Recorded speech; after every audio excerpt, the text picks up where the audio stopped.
The other thing that happened was Bob Santelli came to our house during COVID to talk to Gary about a meet, and we're out on our screened-in porch practicing our social distancing, and he and Gary had their meeting and they were talking about different things. Their meeting was concluded, but during their meeting, Bob kept talking about this period of time, that this version of the band back before Born to Run, and how much he loved the band at that time. And once when Vinny left the band, David was playing piano, already playing piano for the band. They needed a drummer. They hired Boom Carter, who was David's friend, and they were quite accomplished musicians. And the first time I heard David, I think it was New York City Serenade.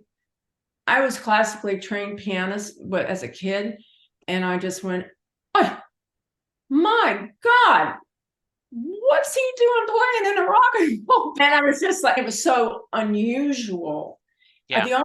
So that version of the band, Bob Santelli kept talking about.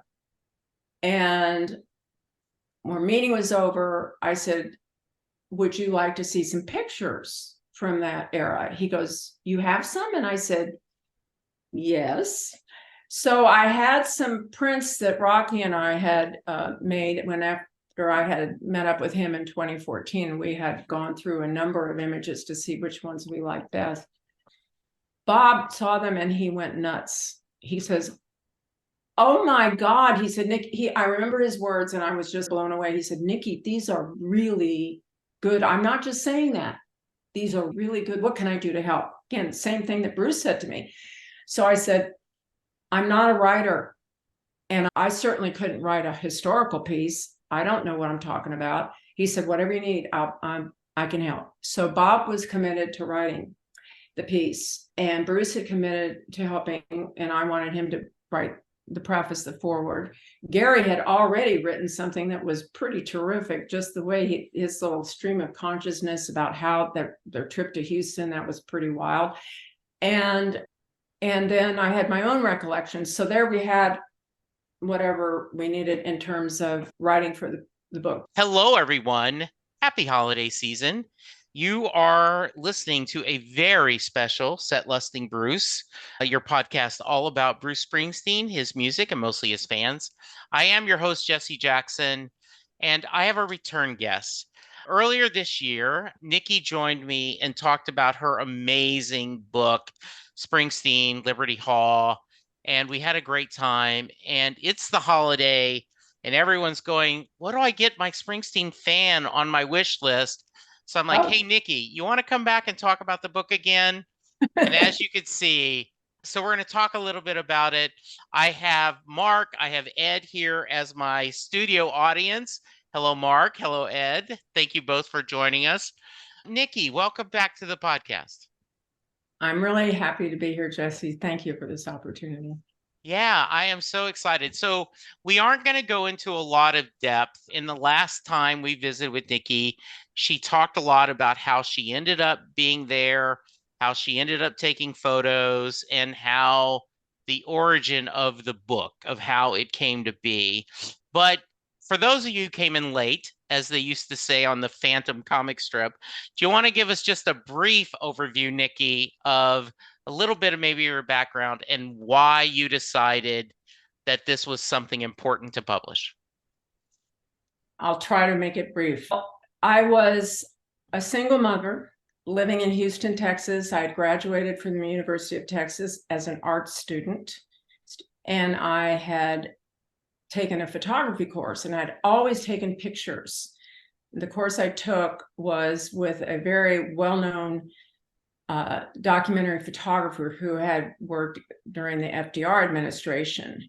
And I really think he changed everything for me, everything, because there was an immediacy to photography that I loved. And I had been taking pictures since I was about 10. My dad gave me a brownie, and my father took pictures all the time. He documented everything. He was an Army Air Corps, Air Force career officer, pilot, and traveled the world. And he took a camera with him wherever he went.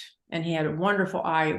He not only had a degree in engineering, but also in architecture, and he could draw. In fact, he taught me to draw. And so he was a multifaceted man, and that's where my interest first started. So when I graduated from the University of Texas, like, what do you do with an art degree? And I taught school for 1 year, and then I got pregnant with my daughter.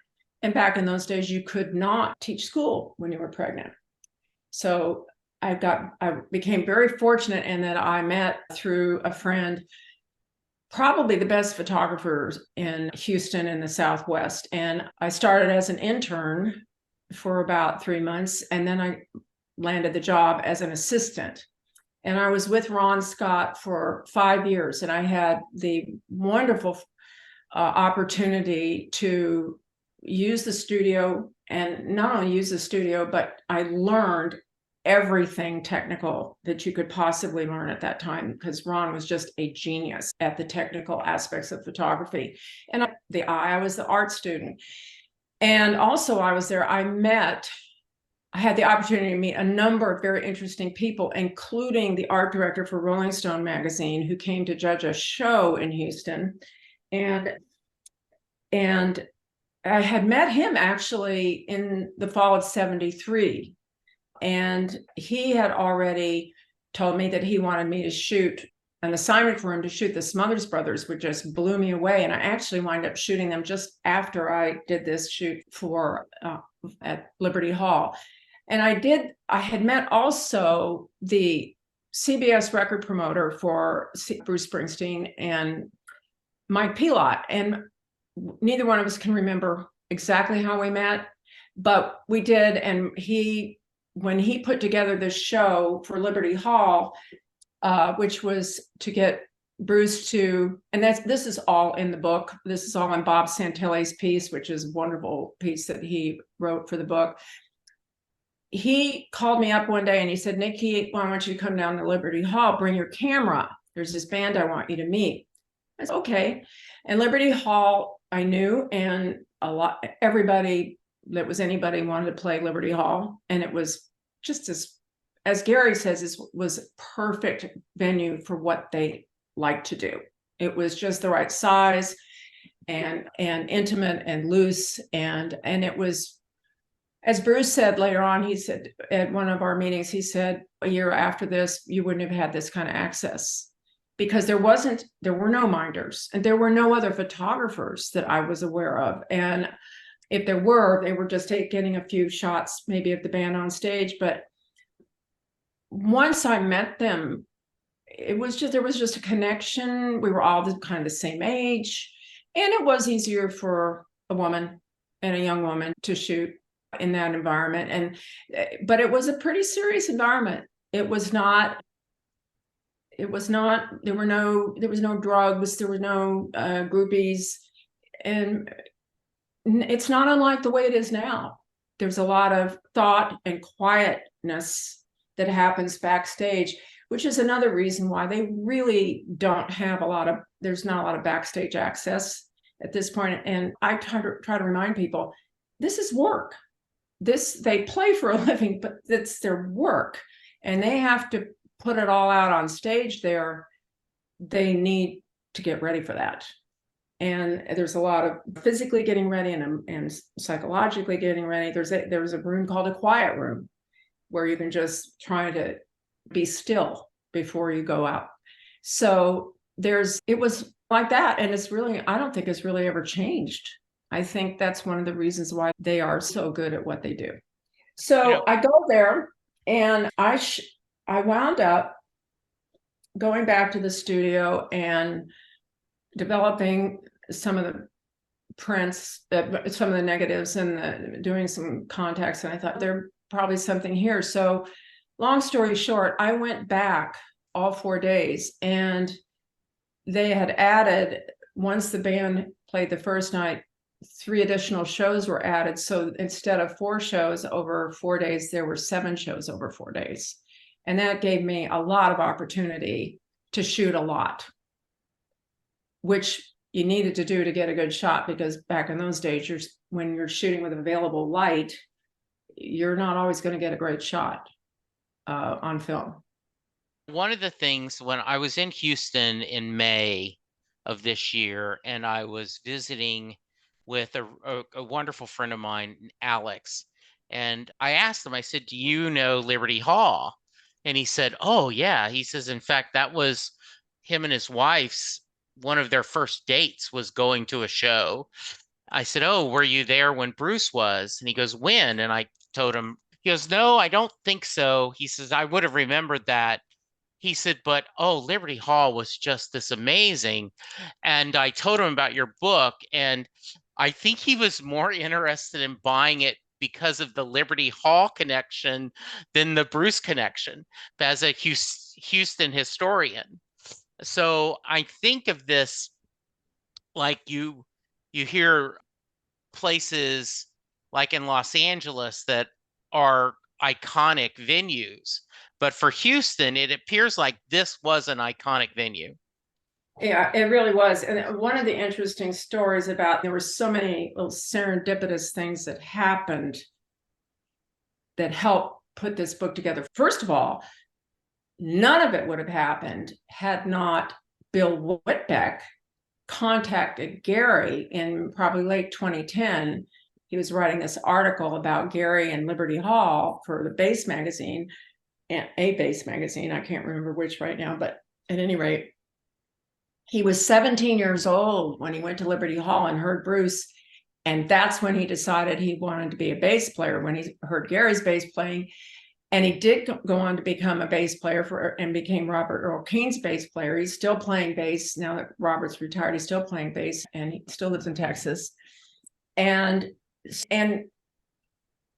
one of his friends was a year younger than him, who was with him, and now I'm embarrassed to say I can't remember his name, but I'll think of it, is a fiddle player who moved to England, and he came to my book signing in England. And so it started with Bill contacting Gary saying, "Oh, do you have any pictures of you from Liberty Hall?" And Gary was living in Whitefish at the time, Whitefish, Montana. And he said, "No, but I know somebody who does." So I hadn't had any communication with Gary whatsoever for over 2 decades. And I got this phone call from him on New Year's Day in 2011, and I didn't recognize the number, so I didn't pick it up. And then I got this voicemail message, and I went, "Oh my God." First of all, how'd he find me? I was a real estate agent, so probably my name was everywhere. And I had used my middle name, which was Germaine at the time. He tracked me down and he said, "Do you have the pictures?" And I said, "Somewhere." So only one picture had ever been published. And I think it's interesting that Mike Pilot never asked me to have the pictures for anything, which was strange to me. But I've never asked him why he didn't use them. I need to do that. Okay. But at any rate, I sent Gary some pictures. I said, "Here's some pictures." And then I found these black and white negatives. And I said, "Let me have these scanned and I'm going to send them to you." And as soon as he got them, he went crazy for them. He said, "We don't have anything like this." So fast forward, 2014 comes around, and I started looking into the possibility of doing something with the pictures. And the only reason why I hadn't done anything before that is because I was way too busy working. I was a real estate agent in Sonoma, Napa, California, and that's a 24/7 job. So I didn't have time for anything but that. And I knew that if I did this, it was going to be time consuming. I didn't realize how much, but I started talking with Rocky Kenworthy, who did the color work for the book. And Rocky sat me down and he said, "You need to do this, you need to write, there's a book, I was only talking about doing some prints." And I said, whoa, let's put on the brakes. So I did. And I put on the brakes until I thought, okay, I'm going to wait at least till I retire. In 2018, I was still living in Sonoma, and Gary and I reconnected. And at this time, he was soon to be single again. And we had started talking. I think we talked for at least 3 months before we saw each other. And there was always this conversation about these photographs. And at some point, in our relationship, long distance relationship, he asked me if I'd consider moving to Nashville. I was going to move to New Orleans. That was my dream, to move to New Orleans. In 2019, I moved to Nashville. And then, of course, in the early 2020, COVID hit. And we were home one day and Gary said, what do you think if I send some of these pictures to Bruce? And I went, here we go. So I already had a feeling what was going to happen. And Bruce said, who took these? And I got on Gary's phone and texted him and said, that was me. And we talked. I think we talked that afternoon. And I said, I'm thinking about doing this book, but I wouldn't do it without your blessing. And he said, just tell me what I can do to help. So that's how it started. So I would just stop at that point and then tell you what my decisions were at that point and how the book started to finally come together, because there were so many really wonderful things that happened to make me realize that this was the right time. That any time that if I had tried to do it before, it just never would have been as good as it is. Okay. I had an awful lot of help with that. Yeah. So Mark, Ed, any thoughts before she goes to the next phase, if you guys have a question? By the way, thank you for that summary. That was great. I'll let Nicki continue at this point. I'm just Yeah. going into the story as it continues. So let's go. Yeah. Yeah, please keep going. I have a couple of questions prepared, but for further into the detail, Nicki, please keep going. It's fascinating. Yeah. So the only thing I'm going to do is what I'm fascinated about is this specific era of the band. Mhm. Is just it's this unique moment almost in time that you capture, that is almost like this magic of how to, like, every once in a while, to put it, you get this shot that comes out perfect. You're like, it's almost like this is staged.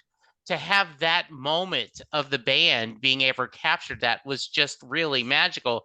And as you said, even a year or two later, there's no way you could have done this. So yes, please. So Bruce gives you his blessing, which, by the way, that's so awesome. Gary's Right. saying you should do this. So take us from there, please. So one of the things that happened before I left Sonoma, I met this wonderful woman, Norma Quintana, who had made a beautiful book about a traveling family circus that she'd worked on for about 10 years. And she used this fabulous designer out of Weehawken, New Jersey, Yolanda Cuomo. I'll just go really fast forward here just to say that I ultimately decided to work with Yolanda when I finally decided I was going to do a book. And I looked at her website and I went, oh my Lord. She was doing Pete Souza's books and she'd done Avedon books. She'd done all these incredible books. And I thought, she's going to want to do a rock and roll book. And then, of course, she's from New Jersey. So, and as soon as I say Springsteen, anybody on the East Coast, it's never mind, they're going to be on board. So she was like, yes. Not only that, when Pete saw what she was working on in her studio, he goes, I got to meet Nicki. So during COVID, we had a Zoom call. And then on the tour, I got to meet up with Pete a couple of times. He's just an amazing guy and just wonderful. I consider Pete a friend. And because he considers me a friend, I couldn't be more honored. And I'm a fan, huge fan.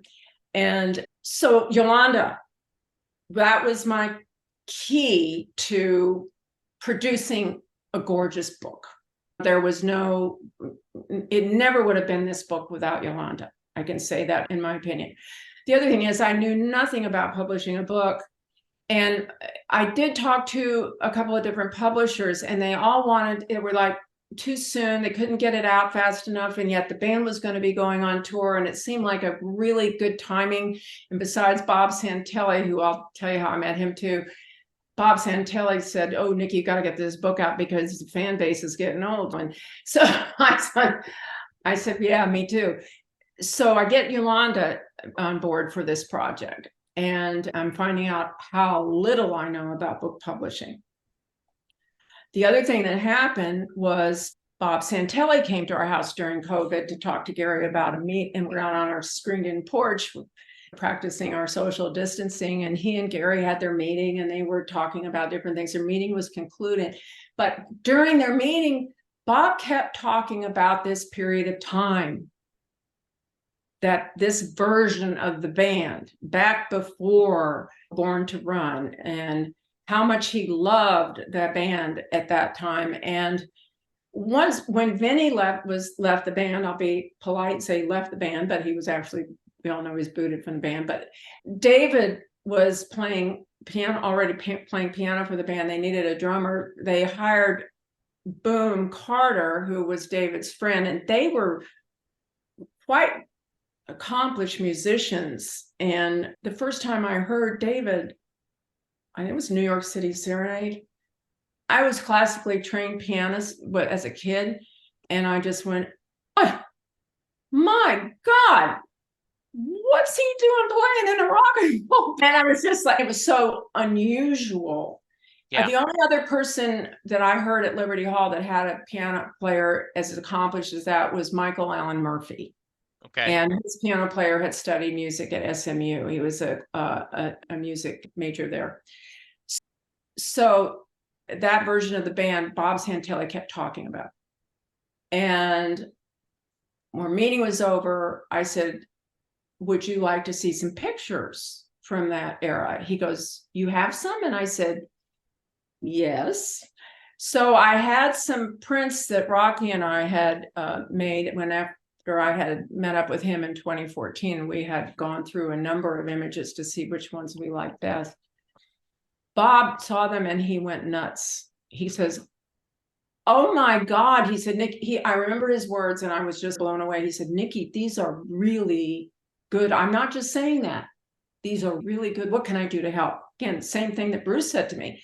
So I said, "I'm not a writer, and I certainly couldn't write a historical piece. I don't know what I'm talking about." He said, "Whatever you need, I can help." So Bob was committed to writing the piece, and Bruce had committed to helping, and I wanted him to write the preface, the foreword.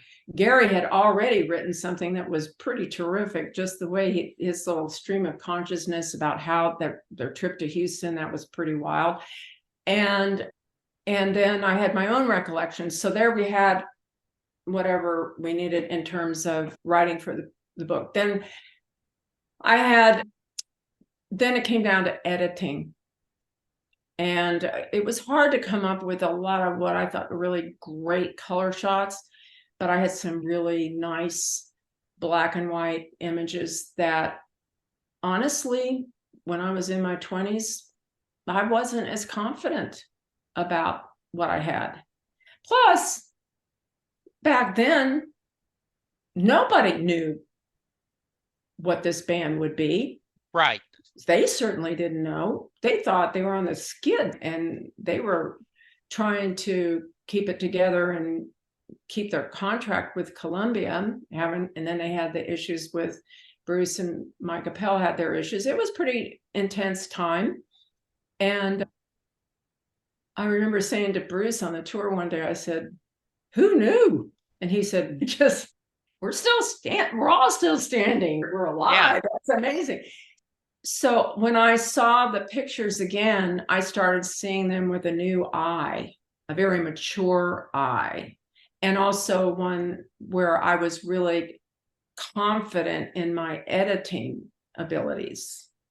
And I had to push back a few times on that because I was really clear about what I liked and what I didn't like. So there was that part of it. Max showed up during COVID, and I showed Max the images, and that's when he said what he said about discovering them, and that I could quote him. And I said, and he's the only person who wasn't there or wasn't a part of the book project who met. He just fabulous quote for the book. And so there was some very definite design decisions made. And I'm going to back up about the publishing decision. Ultimately, I made the decision to self-publish to maintain control of the quality. If I had used a publisher, I would not have had control over ultimately how these images showed up on the page. I would have lost some control over the design. I wouldn't have had an opportunity to pick the printer or the paper. All of these decisions would have been watered down. And I was in a financial position to be able to publish my own book, which most people can't afford to do, which is understandable, because when you're dealing with a book of photographs, it's far more expensive than if you're just publishing a novel and words on a page. So I can talk a little bit about how those decisions were made and why the quality of the book turned out the way it did. Yeah, I want to hear more about that, because it seems from the times you and I have talked and we've exchanged some emails, it was important for you for this to be done right. If we were going to do this, was very important for you that if we're going to do this, let's get it. Yeah, I'm only going to do one book. I don't have any plans whatsoever to do another book. And I'm not going to reprint this book. This is a first edition, limited edition. I printed 5,000 books. When they're gone, there's not going to be any more. And there's certainly a lot more than 5,000 fans out there. Right. So, and I am trying to sign as many books as I can. And for those, I just want to put it out there, for those people who already have a book that's not signed, if there's an opportunity for you to bring it to a book signing or somehow hook up with me, somehow I'll get it signed for you if you want it signed. Okay. And now that I'm home for a while, I can do that. And then I'll be doing more of that on the tour coming up if I can arrange it. It's not an easy thing to do, but I left about half the books in Europe and then I brought the other half to the US, and because the markets are pretty much similar. But at any rate, I have a collection of books on photography, and I have collected a lot of photography. I have a really nice eclectic photography collection, and I'm an artist.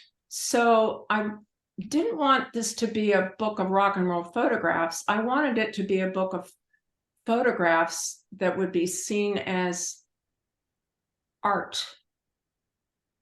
And I wanted the fans to be able to afford to buy it by the time they paid for shipping and the book, to try to keep it under $100, because shipping costs had gotten so high and printing costs are so high. The whole process and the design, everything that went into it was a very expensive project to do. I doubt if I'll make money on the book. Yeah. Well, you have a question? Yeah, but before I do that, I wanted to go. Melissa P posted, no questions, but her book is a masterpiece. I was hesitant to buy it because of the price. It is well worth it. 3 exclamation points. This is art at its finest. The pages are thick and glorious. The pictures are breathtaking. It makes a great Christmas present for a Springsteen fan. And we'll get to Mark, but I will tell you, when I opened the book, I was in shock how big it was and how heavy it was. And when I started pulling it, I'm like, oh my goodness, the weight of the paper is just amazing. Mark, you had something. Thank you, Jesse. Thank you, Nicki. I am no photographer, artist that's not in my sphere of reference at all, but you started to touch on there your thoughts about how you wanted to keep control and for it to be your design and your thinking. And one of the questions I had prepared for you, having gone through the book several times since I met you in Dublin and got my copy signed. Thank you again for that. Could you talk through the decision making about the black and white versus the color? Yeah. I'm quite fascinated by how you've tried to maybe portray what was happening, particularly in the live shots with the black and white versus the color. Was it to do with the energy you felt during the show? Was it to do with something you've picked up on afterwards now in the last 4 or 5 years going back through them? I'd love to hear a little bit from you about how you went through that process to Sure. portray the shots. Sure. First of all, it was interesting when I met Pete Souza. He said, "You were shooting color back then?" He said, "I didn't start shooting color until 1978. I was working in a commercial with a commercial photographer, so I was working with color and black and white all the time, which most people weren't doing. That was but shooting, and the reason why they didn't shoot with color is because it was so hard to get color on. I was shooting color transparency, not color negative. And I was shooting with available light, and it's a much slower film than shooting with Tri-X. And Tri-X is still not quite fast enough for available light in most situations, although the backstage shots weren't that hard to do. But on stage, if you had enough light on the stage, you could get a good image. But if you notice, a lot of the images are a little soft, but I don't mind that, because as long as there's something in the photograph, or unless it's an image that's out of focus but still looks like it's a great image, I would use it. But I was reluctant to do it. But I'll take, for instance, I'll take this shot. I'll show you. This is 1 point light source on Bruce, and this is one of the prints. And this print was made from the original negative in the darkroom. That's how all the black and white prints were made for the book. I tried doing them digitally, and they just did not have the same richness. But in this, when you'll notice, his jacket is totally in focus, right in here, the button, and right around his hand. So you don't need it all to be in focus. And Yeah. your eye doesn't see it that way anyway. Your eye, when you look at something, you're focused on what you're looking at. And if you think about it, if you look ahead and pick out something in the room, look across the room, and your eye is focused on what you're looking at, and everything outside of that is soft. So when you're shooting with digital formats these days, there's a tendency to make everything look like it's all in focus, and that is not how you see. So it loses like this feeling, a feeling of warmth and intimacy. And one of the comments I've heard a lot about these photographs, they're so intimate. There's a couple of reasons for that. It wasn't just my proximity, which was very close, but it was also how they were photographed, which is how most people did photograph back then. That's how you had to photograph. So I didn't want to shoot with a flash, and I wanted to shoot with available light. Went back, I shot more color than I did black and white. I shot a whole lot of color, and the results weren't great. I shot it on daylight, on daylight Ektachrome, and I shot it. I just did not, I wasn't really thrilled with the outcome. Plus, they almost looked too realistic in some ways. But when I looked at the black and white negatives, there were about 145 or so negatives, shots. I had about almost 5 rolls of film. No, that's wrong. I had almost 5 rolls of film, and I selected out of that, I think, about 53 images plus the one photograph of myself that I used in the book. I edited and re-edited, and to get it to 54, if I wanted to really get really tight with it, I wouldn't have had enough photographs to put in the book. So I had to make some decisions to use some photographs that I might not, well, I certainly wouldn't print them as individual prints, but I put them in the book to tell the story. So the decision came down to getting the best of the best out of the black and white, which are my favorite images, and the and the best of the color. And we wanted to get around 100 or so photographs. I think there's a total of 94 in the book total. The other thing, this was a very important design decision in the very beginning. Every single photograph had to be full frame, no cropping. That was part of call it my training, my school learning, when to frame your image, frame your photograph through the lens. Edit twice, first in the lens and then again when you edit all your photographs. I don't like to crop. I do wind up in some situations doing that if I need to, but in this case, I did not. And it's pretty, and the other thing was, when those photographs would be presented on the page, you wouldn't be looking at a bunch of photographs on one page or on 2 pages. You would be focused on that image. And one of the things the publishers didn't like is they didn't like the blank pages because that cost them money. And for me, that was not an option. That there were just some images that had to be standalone. Right. There's that, the book breathes, right? There is this feeling of you're telling a story. Ed, you had a question. Yeah, I enjoyed hearing you talk about that picture of Bruce that you just showed us. And as I mentioned to you earlier, I was able to attend the Monmouth event where we had the privilege really of listening to you describe some of these pictures, showing us the pictures and then explaining a story behind it. And I think you pointed out, if I remember, a couple of pictures in particular that were your favorites. I think there's one in particular of Danny that I believe you indicated was maybe your favorite, if not certainly one of the favorites. And also several pictures of Clarence and how he, I think you mentioned, was maybe one of the more easier of band members to photograph, or one of the ones that you enjoyed working with the most. I wonder if you could talk a little bit about those photos in particular with us too. Yes, I'll be happy to. In fact, I pulled out a couple of those. I'm going to show the print rather than opening the book, because I did.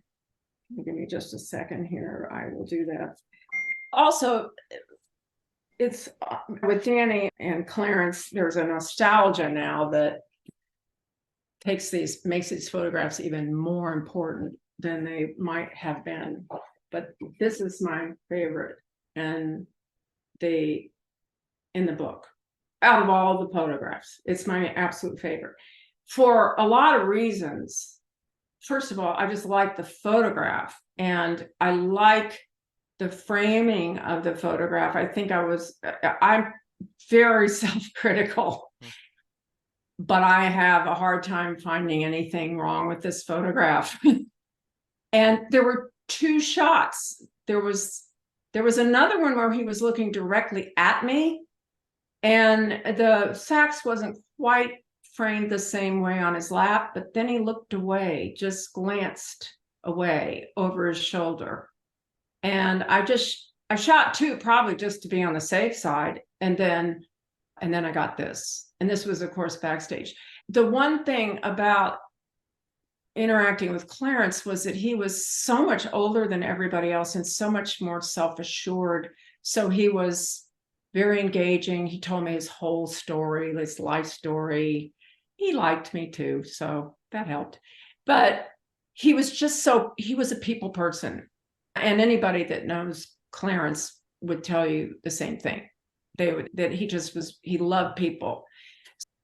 And he's got his hand up on his shoulder. He's just so comfortable in his own skin.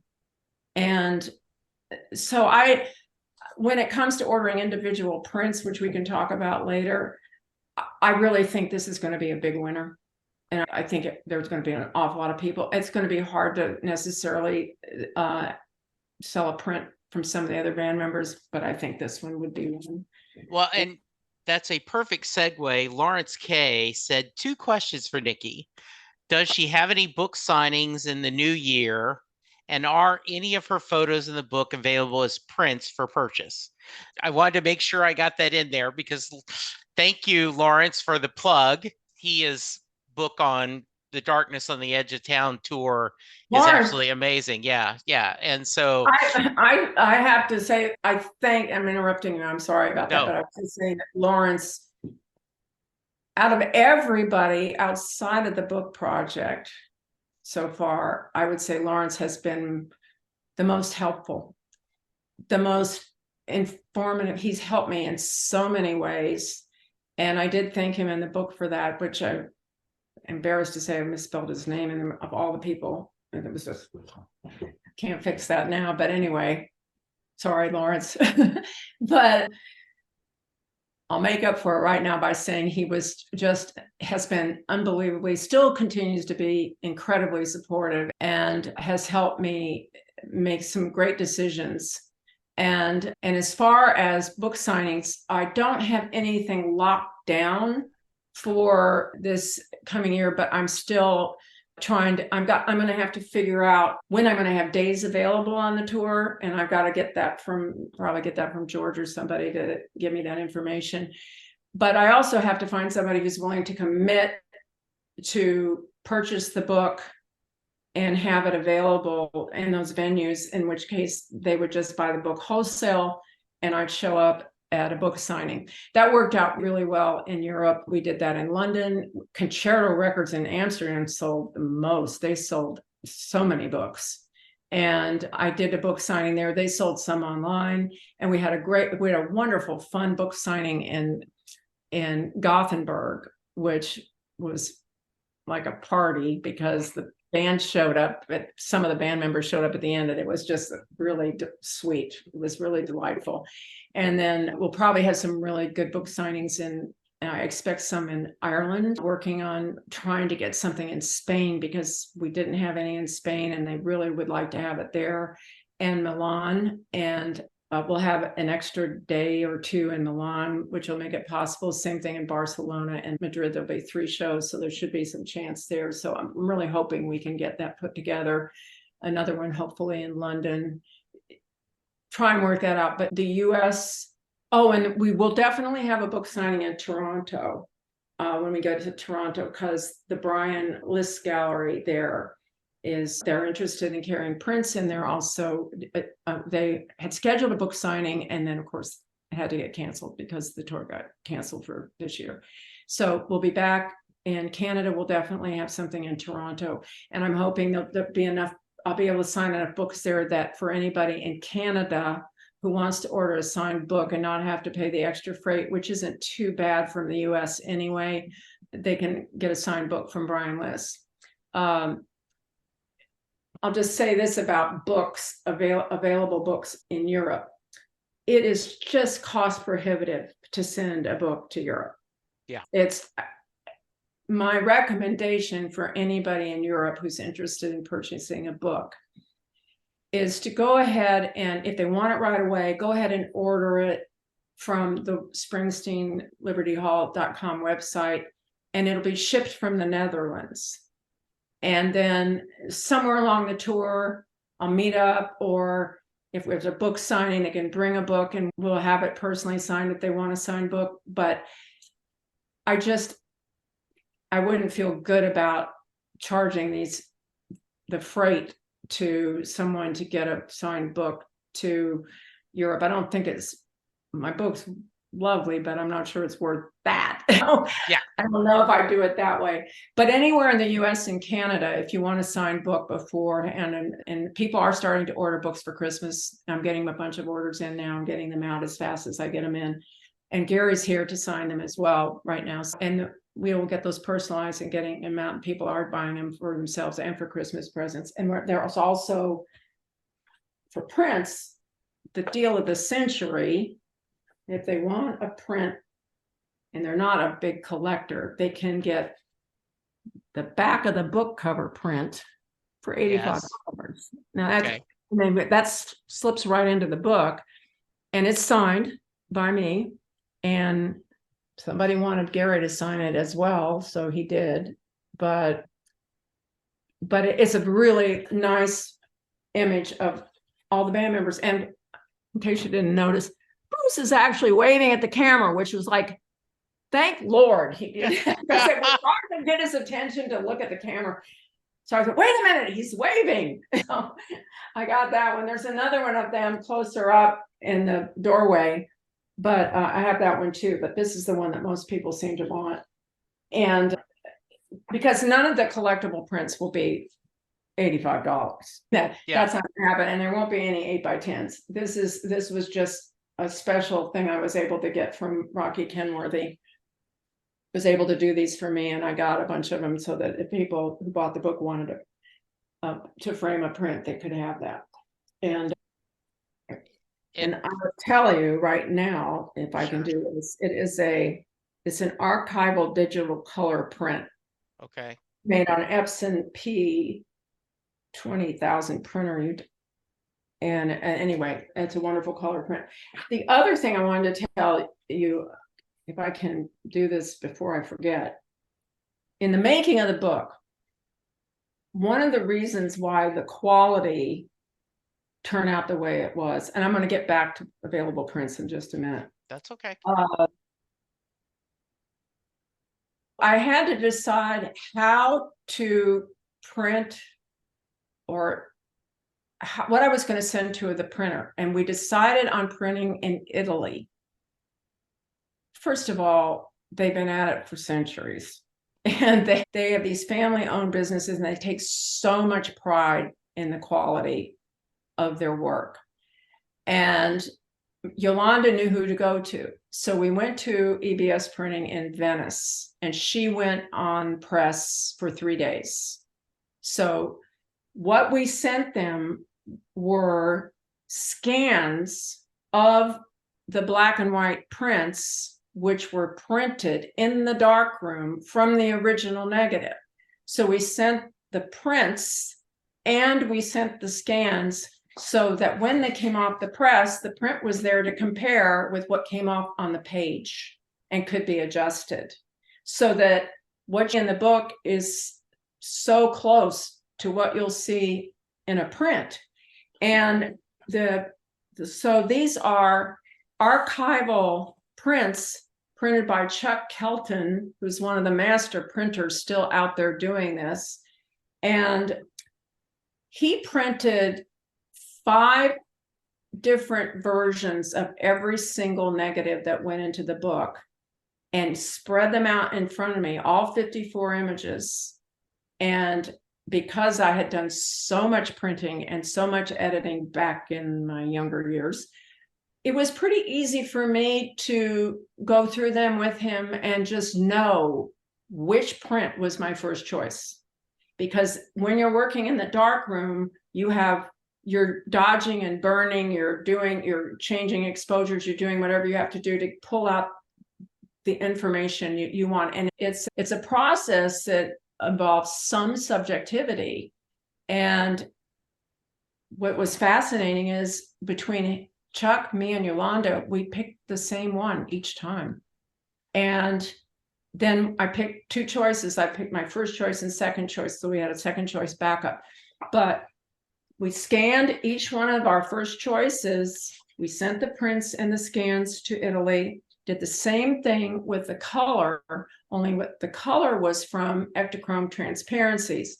They were scanned. And now we did use technology, because this is where timing is everything. We could have never pulled the information out of these transparencies back in the day by using the transparency. We were able to put that in the Adobe Photoshop program.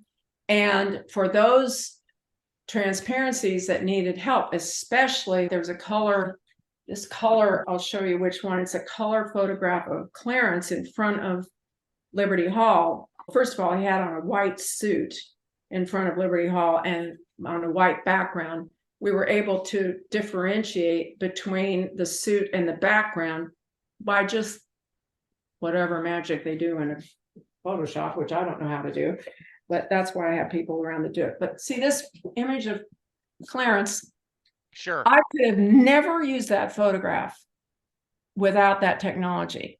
His face would have been totally black. You wouldn't have been able to see the puka beads around his neck. All that would have disappeared. And I had originally thought, I can't use that photograph.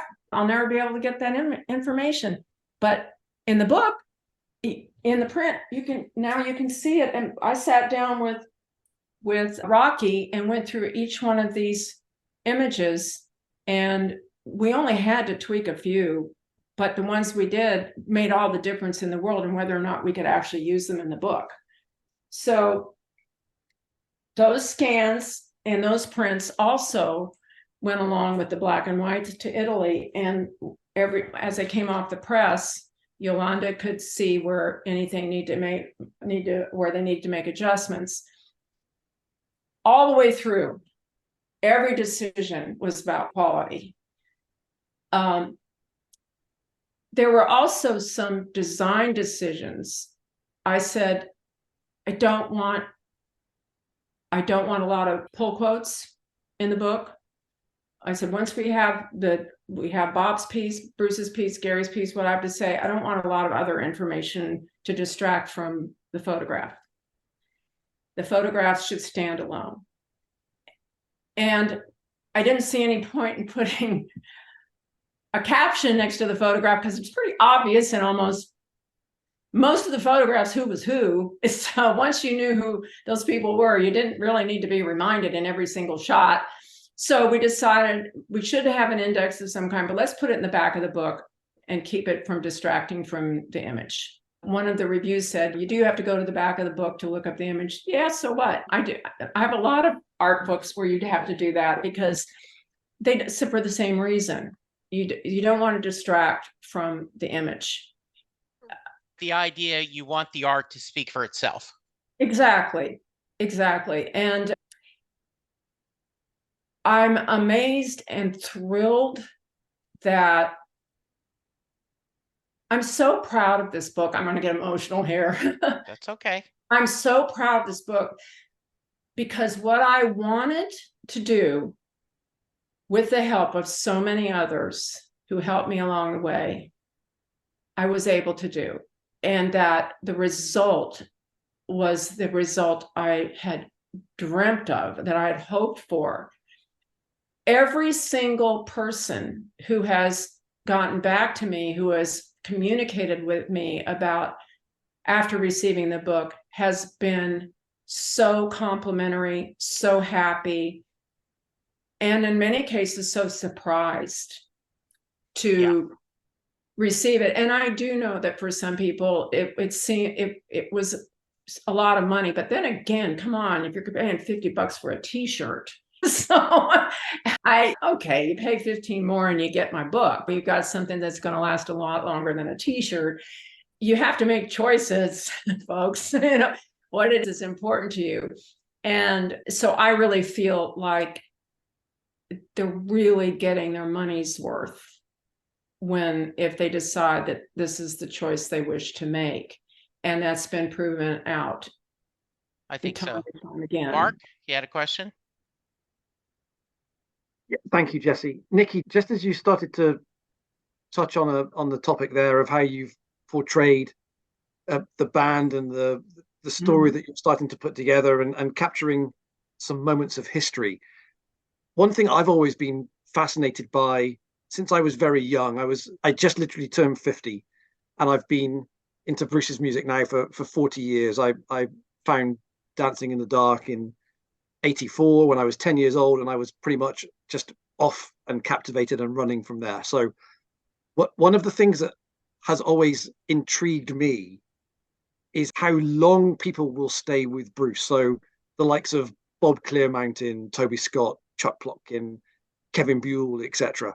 And actually in your book, you've captured in 1974 Mike Batlin in a couple of images.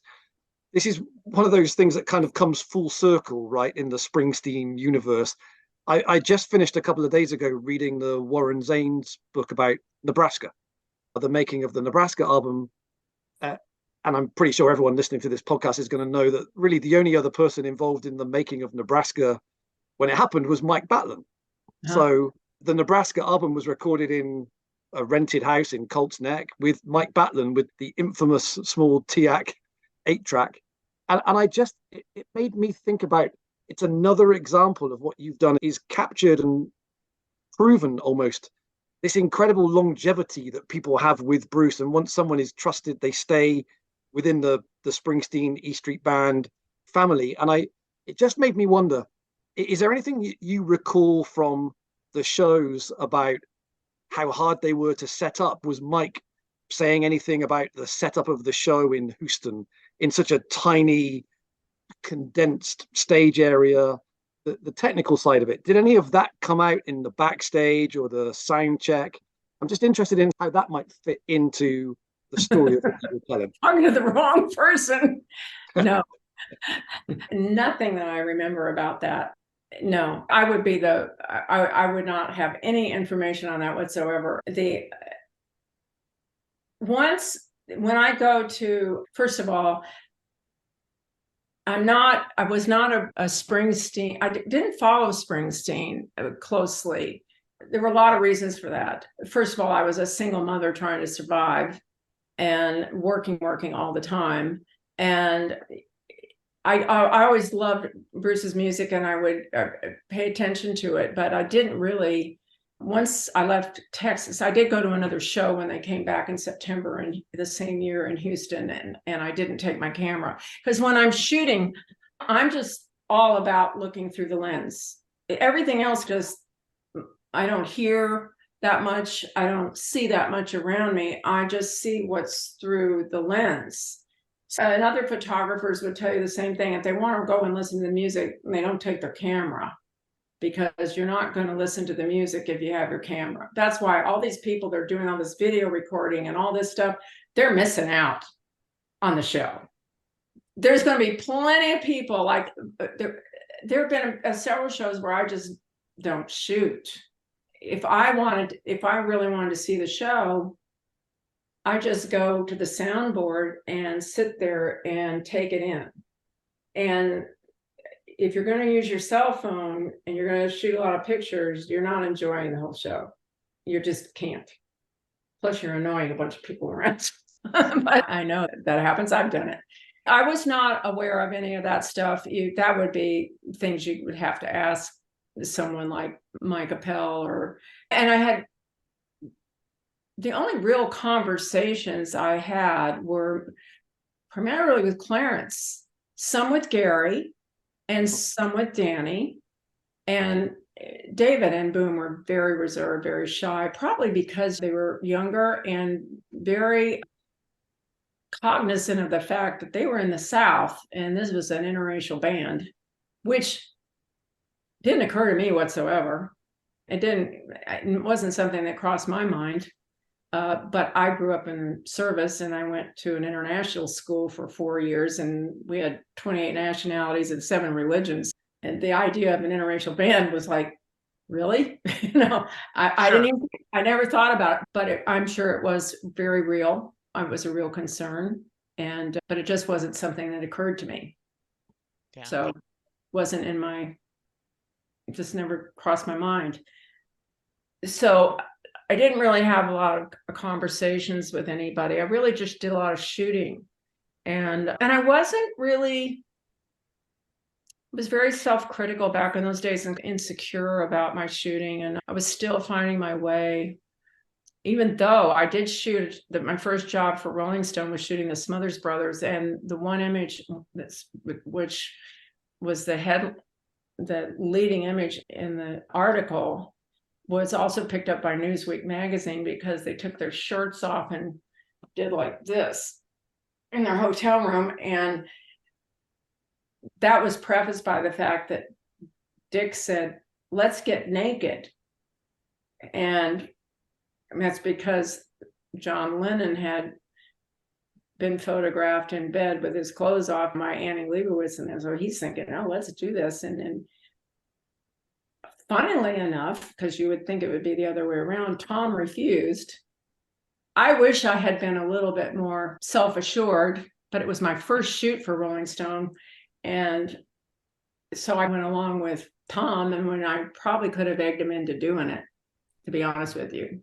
I got to know Tom later on in California. He was my next door neighbor. Talk about a weird coincidence. But anyway, so I wasn't that self-assured. And I think I was probably pretty shy in shooting these guys on one hand, but the camera is like a shield. You can, once you're back behind a camera, you disappear. The camera comes forward, and I wasn't aggressive, but I was just there. Yeah.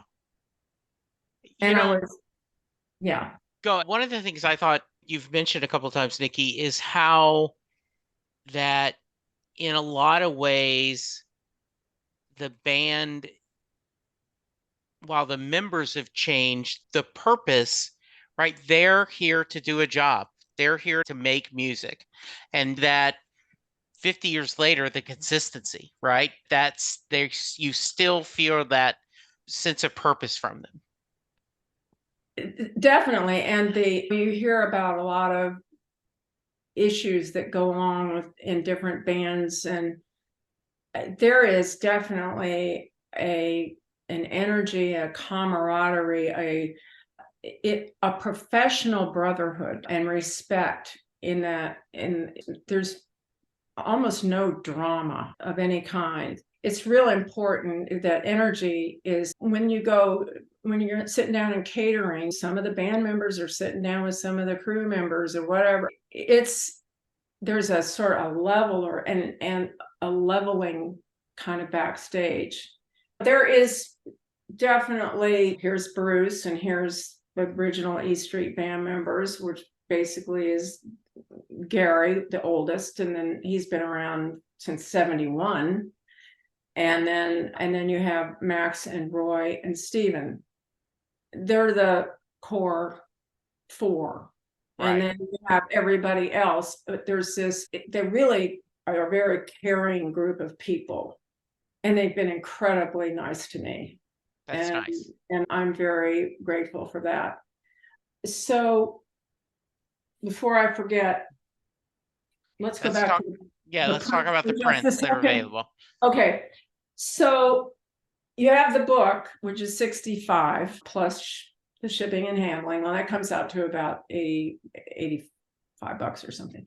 Then you have the photograph, which is $85. So that's what you can purchase online, and I'm more than happy to sign. But to order it signed, please email me at info@springsteenlibertyhall.com with a subject line that says autograph copy, and then I'll need to know who you want it dedicated to and where to ship it.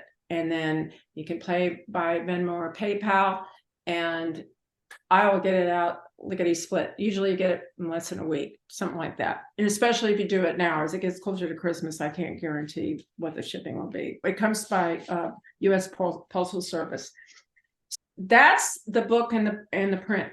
Now, the prints, the color prints, and these are archival silver limited edition prints. These are for collectors, people who are used to purchasing photographs as part of their collection.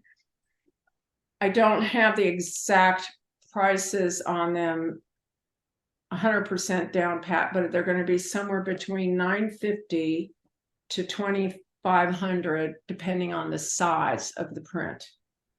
And they'll be limited editions, and some of those editions may be only 15 prints. Once they're gone. I don't want to be selling prints for 20 years.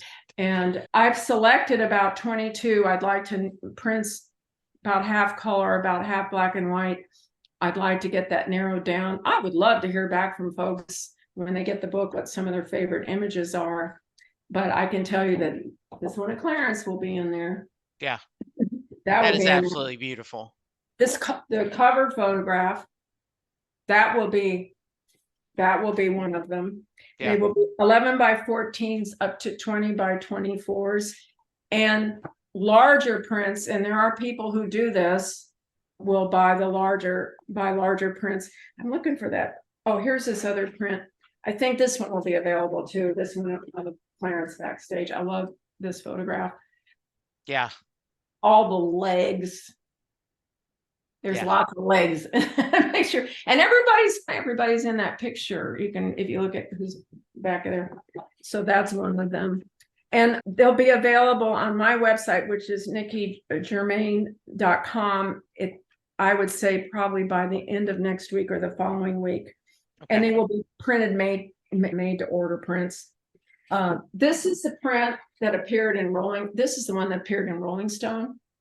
Mhm. That's Bruce backstage with a Coke in his hand. And the fellow behind him is Roberto, who was the manager of Liberty Hall and who was the one that always made me feel so welcome there, no matter who was playing.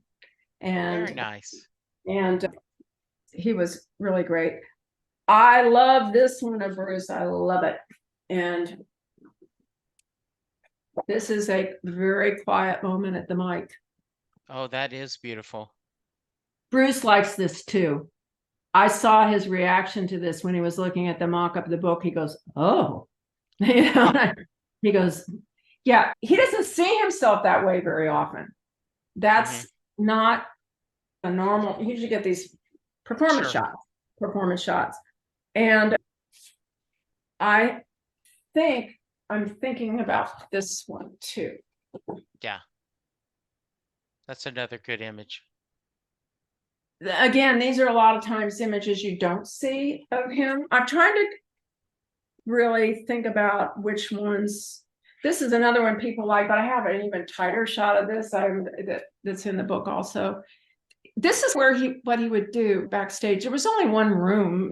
There was no private room or anything, but he would be sitting in a little chair by himself, just getting ready to go on.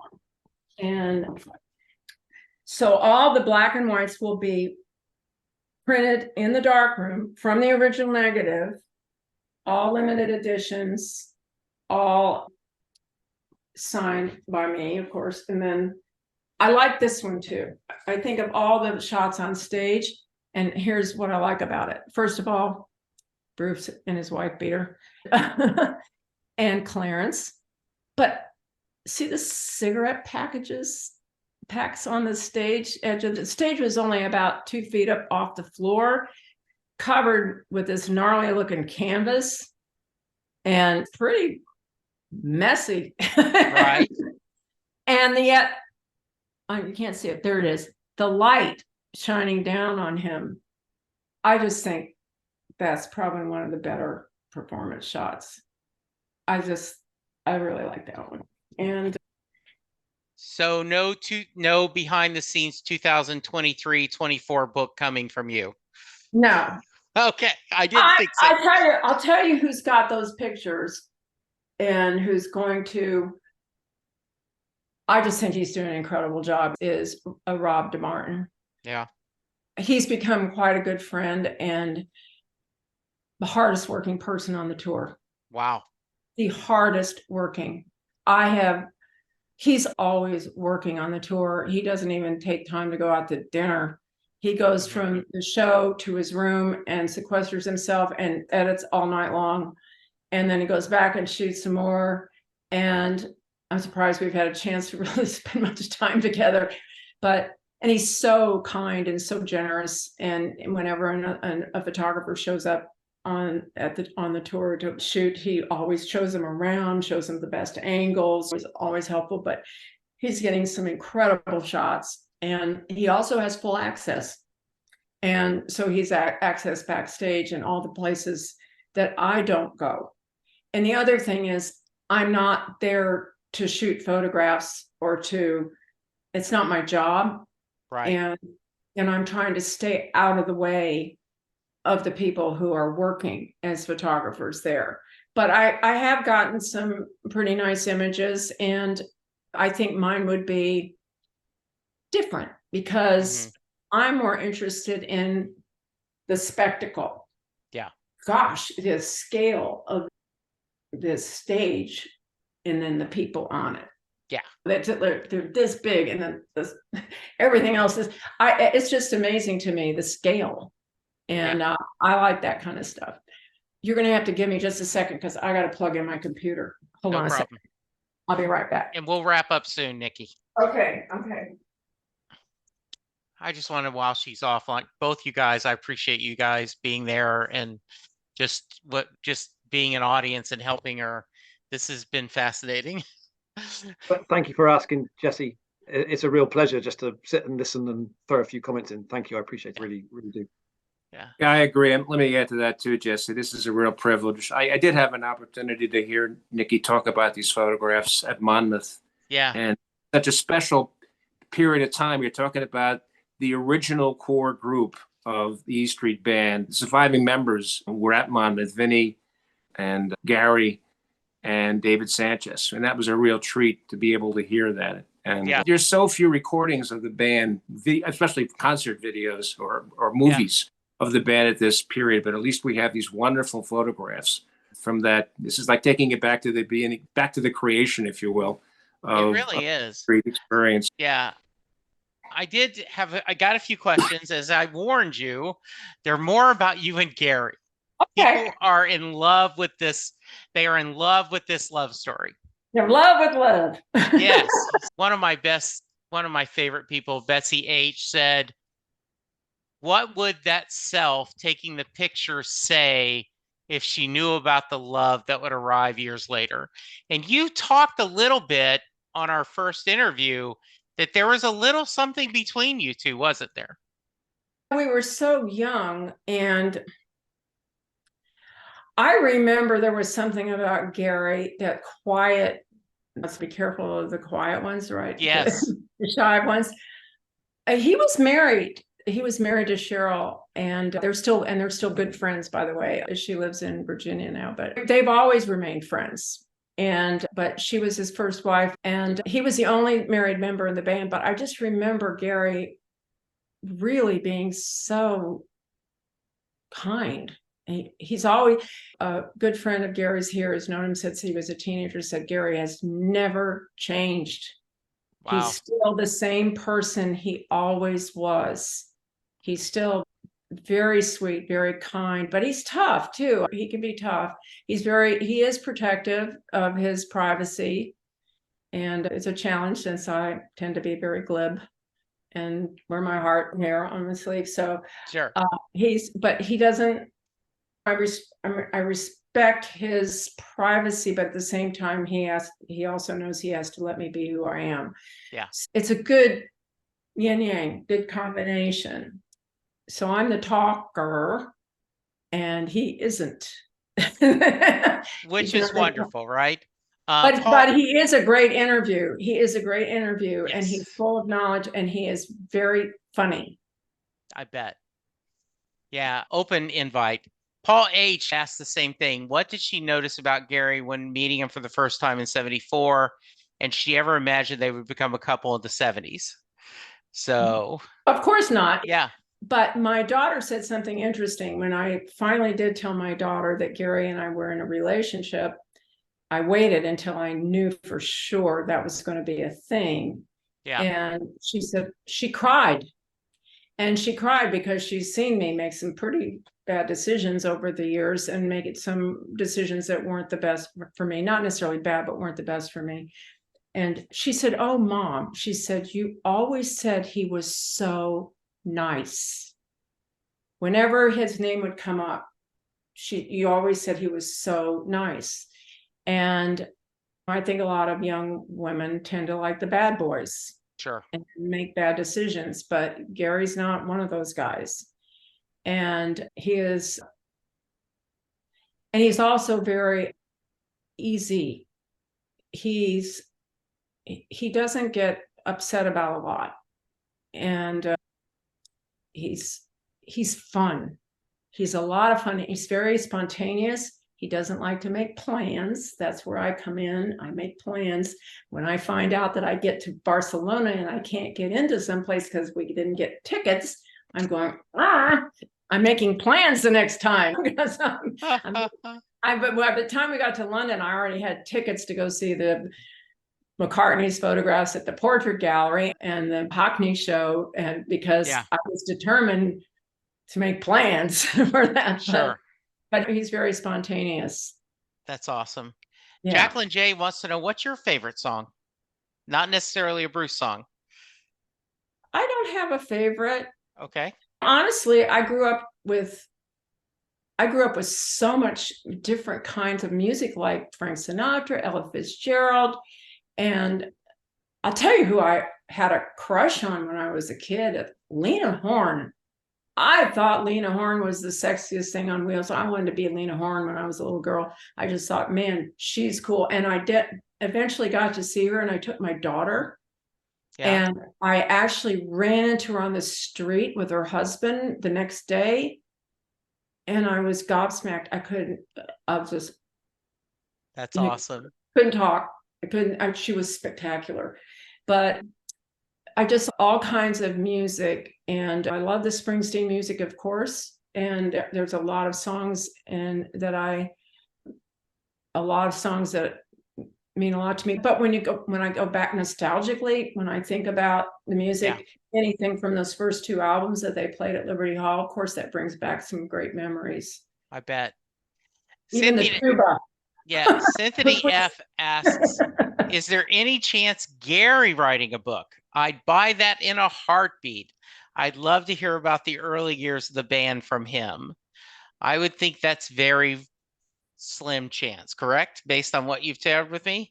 Gary has toyed with the idea, and he's done some little bit of writing. There is an NDA for a lot of the stuff. Sure. That may or may not go away at some point in time. Okay. I don't know, but I don't know where that NDA starts. Okay. But there's certainly some of the stories I know that Steve has talked about in his book. It's interesting because everybody has their own memories. Sure. I think Vinny's writing something. Yeah. Interesting to see what Vinny comes out with. I don't know if Gary would ever finish up on a book or not, but he's got great stories, and he does have a very accurate memory. That's awesome. Yeah, I'm learning a lot about the history of the Jersey Shore from him, we've spent a lot of time in Asbury Park recently, and when I step out on the street there, I go, oh my Lord, there's so much music coming from this venue and this venue, and they're all happening at the same time. I don't know too many places where you can actually stand in the street and hear 4 different bands playing at the same time. New Orleans, which is why you wanted to move to New Orleans, right? There you go. One of the reasons. Yeah, one of the reasons, yes. One of the reasons. And you got some other questions for me? Yeah, did you have one? I know you'd asked a couple, but do you have anything else? And Mark, the same thing. I don't. I'm going to withhold that, but I want to thank Nicki, and I want to thank you too, Jesse, for giving us this opportunity, and Nicki especially for these wonderful photographs, and just hearing you describe the background and the inspiration for them. I really love the backstage photographs so much. I think they really bring out the personality of the people in the room and help us understand them even more. So thanks very much for doing this. Appreciate it so much. Oh, no, appreciate it. Mark, how about you before we let her go? I'll echo exactly the same that Ed has just said. Jesse, it's always a pleasure to see you, my friend. Thank you very much for inviting me to just sit and watch this happening. And Nicki, a real pleasure to hear you talking this through. Thank you very much indeed. You're welcome. I hope you enjoyed your experience on the tour last year, and be great to see you again. I hope you get to enjoy some more of what Europe has to offer over here with some different cities for you in 2024. I think I'm really looking forward to this next go round, because I feel like I have my sea legs now, feel more grounded and more self-assured about my position. And I'm not being just the brand new kid on the block. Sure. Is there any moment on the tour that stood out to you, both maybe on stage or experiences? Let's face it, when you're standing 15 feet away from Barack and Michelle Obama, come on. Yeah. That was amazing. And Steven Spielberg and Kate Capshaw, just remembered Kate Capshaw. they Yeah. were doing kind of their geeking out with their cell phones, and it was very sweet. And the Secret Service guys were standing, I was literally right around me, and they were very straight up and paying attention, but they couldn't help themselves. And about halfway through the show, they're moving they're around dancing a little bit. And hey, Barack Obama did a runner off the back of the stage. That's what they call it when they take off. And so they went to their cars before we did. And so that was a pretty big moment. And I did love Barcelona, and I'm looking forward to going back there. As far as a special day, yes, there was a very special day that I'm sure Rob would say was his best day too. There was a day in Oslo that Rob invited Gary and me and Pam Springsteen to go to this really unusual place where it was like a mausoleum in a way, private, but it had originally been built as an art studio for this man who used to do stained glass for a lot of churches, and an artist, and his brother had done the sculpture for the sculpture garden there in Oslo. And Rob had made a special appointment for us to get into this place, which was not open to the public on this weekday. And so it was just the four of us in this dark space with no windows, but these wild frescoes on the walls. Our eyes had to adjust to the very, very low lighting in there. We spent about an hour in total silence. And Rob took some pictures, and I took some with my cell phone. Pam took some, and it was incredible. And when we got out, we decided, instead of we had taken an Uber there, we decided to walk. And we were very high up on the hill overlooking Oslo and overlooking the water. And we decided to walk back. And I think we walked about 7 miles or whatever it was, but we walked downhill through this beautiful residential area. And then it reminded me a lot of Northern California, like the San Francisco Bay Area, Seattle area, those areas. And it was very beautiful. And then we got to a wonderful old cemetery, and then to the sculpture garden. And eventually we wound up back to our hotel. And then we went back out, and we went to have some hamburgers down by the water. And at 10:30 at night, people were just coming out. It was still bright outside, and the doors getting a little dusky. And it was so vibrant. There were so many people around. It was just a beautiful day. 4 friends spending, and of course, 3 photographers who were just taking pictures and just doing whatever. And Rob took a picture of me and Gary from behind, walking with the sun, and we were in shadow, and he was looking into the sun, and Gary and I walking hand in hand through the street in front of them. And it was probably taken about 9 o'clock at night or something like that. And my daughter said, "Mom, I want a print of that." And it said, it was just a great memory. So I think that I think Rob would probably say the same thing. And I know Pam, and really, we all 4 of us really loved that day.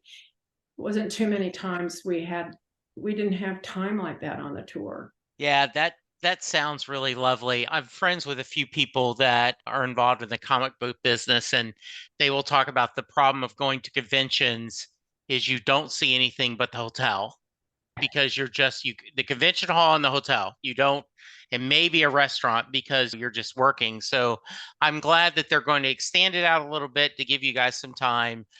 This has been lovely. You are welcome anytime.